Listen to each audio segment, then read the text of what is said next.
Ones place, tens place, hundreds place, thousands place. Take a one-digit number, it goes in the ones place. 3. For a two-digit number, at a tens place. 83.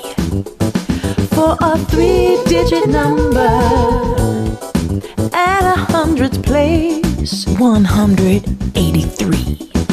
For a four-digit number, at a thousands place. Oh yeah, that's right, you got it. 6,183.